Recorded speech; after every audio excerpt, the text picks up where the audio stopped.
Hello there, Sir from 17 once again. This is my Metal Gear Solid 5 S-Rank walkthrough. I completely forgot what I was going to say then. That was weird. That was one of those deer in the headlight moments, without headlights or deers. But this is episode 47, it is Total Stealth, the war economy. So this is a stealth variant of a mission that I have a very good strategy for. And I'm so glad I found this strategy because it makes this mission so much easier. That being said, there's a lot of tasks on this particular level where this strategy is not going to help you do them. A lot of them are listening to conversations and doing certain things.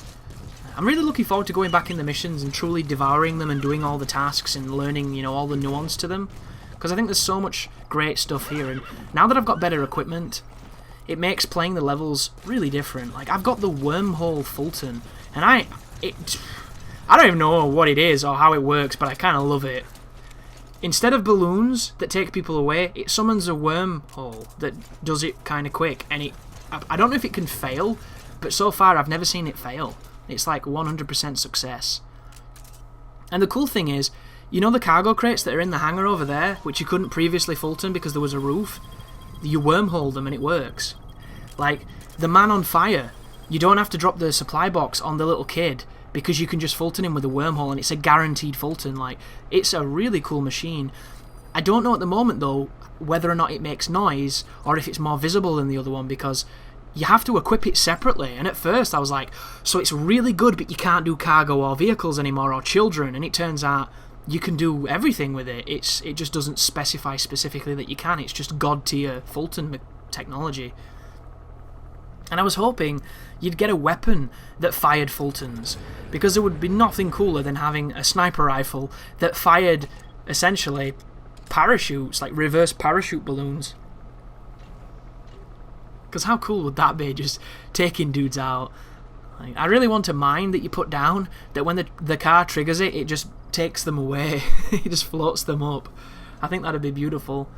But I've been looking at some of the gear that I've got on the R&D, on like the tier 6, which is I think the best tier of equipment, and I haven't seen anything too exotic, which I'm a bit disappointed with, and I'm hoping that it's secret and I'll unlock it as I go along. But like, where's the gun that shoots hurricanes or tornadoes or whatever that one was? Like, you know, where's the stupid shit? You know what I would really like? Skullface's pistol.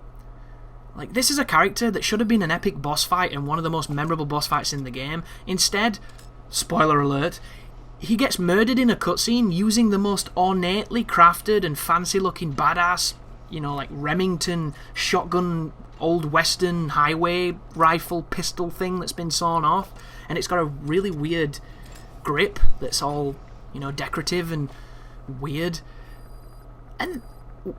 And then nothing. Like, it's never used. You never fight him when he has it. It's just used in that cutscene, and then to make him look cooler than just a man with severely burnt features or whatever is wrong with his face. The parasites. The lalilulelo.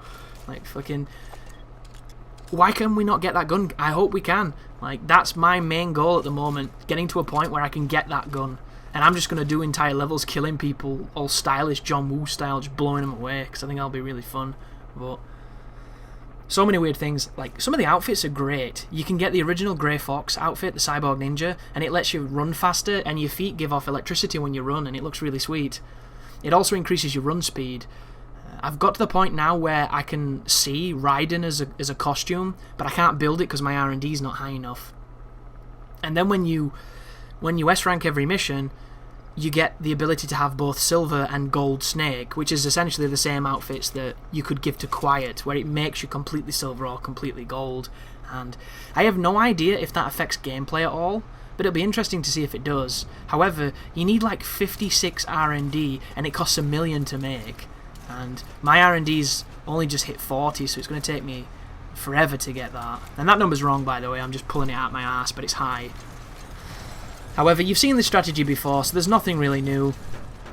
I think on this particular recording, one of the walkers got really close to that hangar, and it made me really concerned. I've also got a pretty speedy strategy of getting out of this area.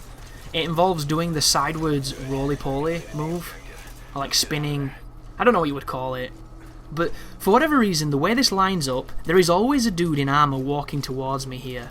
And I've found that if you get all the way to this corner and you jump into a crouch and then you spin the other direction, you can actually get ahead of him and you don't have to wait for him like I'm doing right now. The only problem is there is a sniper on the roof that can occasionally see you, so you want to be really conscious of that person. He's there just now. Like, look at that. That dude's got some pretty serious goggles on him. But once you get here, see, I've started doing it now, but you can actually do this from the other side and it's much quicker. I really like that technique. I wish it was a little bit easier to control, because you'll notice when you try and turn the camera to see where you're going, sometimes it stops Snake from rolling because it makes him pivot into a firing position, even though you're not, you know, telling him to do that specifically. But once you get to the gate, all that's left to be done is to ride off into the sunset and get out of the hot fill zone. Ooh, something I didn't realise too. If you tap Y when you're picking locks, he does it quicker. I don't even think that's mentioned in the guide. But I was just messing about the other day tapping it and it did it much faster.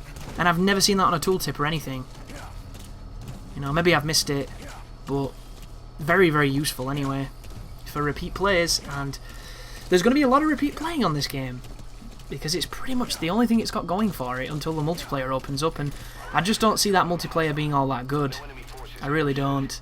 Like, I don't know if you can design how your defences work so you can actually position where everything is and make it your own tower defensey thing. But if you can, maybe it's going to be really, really cool.